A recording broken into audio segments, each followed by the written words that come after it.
En la década de 1910 surgió en México el muralismo en plena Revolución Mexicana, inspirado por un propósito: construir una identidad nacional para aglutinar a los diferentes sectores de la sociedad mexicana, dadas a las profundas desigualdades sociales de la época, especialmente educativas y culturales. Y es que México había comenzado a transitar dicha revolución desde 1910, buscando poner fin a la dictadura de Porfirio Díaz. Sin embargo, esta revolución no fue un estallido espontáneo. El país venía transitando por periodos de violencia casi continuos, que se remontaba a 1519, cuando los españoles llegaron al territorio de México, y su posterior dominio del país, que se conoce como México Virreinal, iniciado en 1535, marcado por la masacre y la esclavitud indígena, hasta que en 1810 estalla la Primera Revolución, que culmina con el fin del dominio europeo en 1821, instaurando lo que se conoce como el Primer Imperio. Pero solo duró 3 años hasta que se instauró la Primera República Federal, que a su vez solo duró 11 años, porque el sector conservador de este país intentó poner fin a las disputas entre las élites regionales, instaurando así la República Centralista. Sin embargo, el país siguió padeciendo de una grave inestabilidad política y levantamientos armados, hasta que en 1863 se vuelve a instaurar la Segunda República Federal, pero tan solo 17 años después, en 1863, retoma la monarquía, por solo 4 años, ya que en 1867 se establece la República restaurada, hasta que en 1876 comienza el gobierno de Porfirio Díaz, que trajo cierta estabilidad y crecimiento económico entre tanto caos, pero solo a costa de la explotación de los más marginados y de su oposición política, a tal punto que luego de 34 años de una paz forzada por la violencia, estalla la Revolución Mexicana, como la culminación de un raíz de violencia que el país venía acumulando desde su fundación. Fueron muchos años de violencia. El pueblo estaba agotado de ver tanta sangre correr. La paz, en todo ese tiempo, había sido el recurso más escaso de todos. Y lo que era peor, la identidad del pueblo mexicano era muy endeble.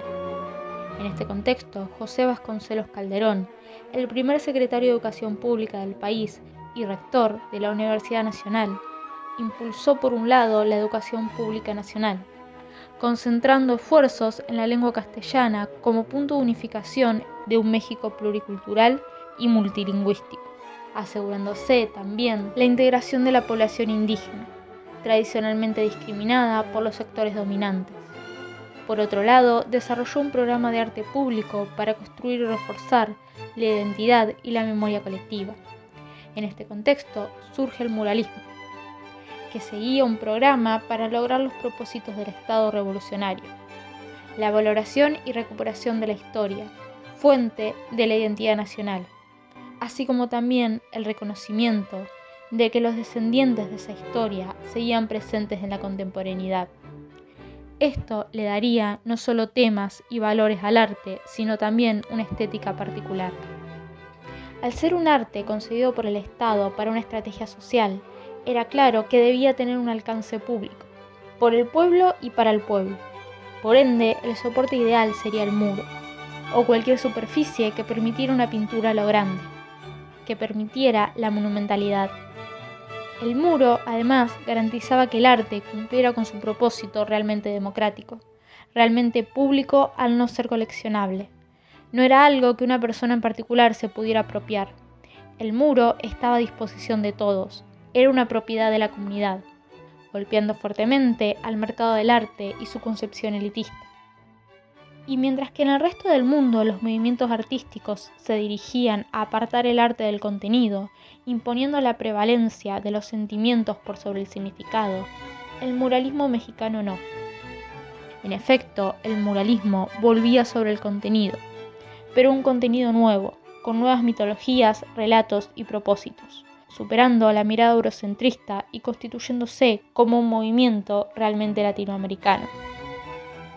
En un primer momento, los muralistas aplicaban elementos de las vanguardias occidentales, tales como el expresionismo, el futurismo y el cubismo. Sin embargo, posteriormente, los artistas mexicanos fueron encontrando un lenguaje propio, gracias a la observación de la estética prehispánica e indígena, representando valores y principios de los movimientos de izquierda, que en aquellos tiempos estaban en plena expansión y se presentaban como una promesa de cambio. También hicieron apología del conocimiento, la ciencia y la tecnología, incluido en ello la industrialización y la máquina. Todo esto representaba el culto al progreso como horizonte de una lógica marxista.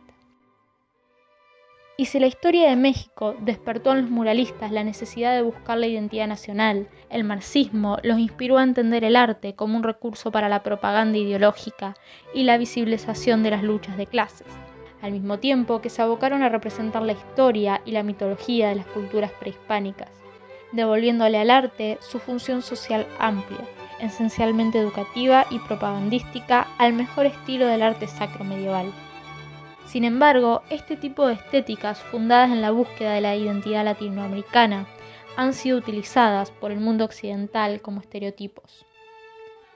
En efecto, en un artículo de la investigadora chilena Carmen Hernández, publicado por el Consejo Latinoamericano de Ciencias Sociales, denuncia que las críticas artísticas a este tipo de arte oscilan entre la exotización y la sociologización del arte latinoamericano, apartándola de su carácter propiamente artístico.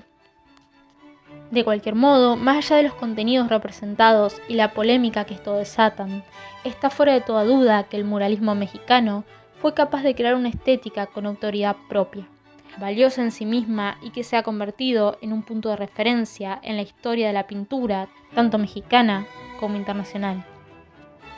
En este sentido, Javier Ocampo López, en su ensayo José Vasconcelos y la educación mexicana, sostiene que este nacionalismo cultural artístico era toda una cruzada nacional, en la que no solo hubo mucho dinero al Estado, sino una profunda acogida de la población mexicana.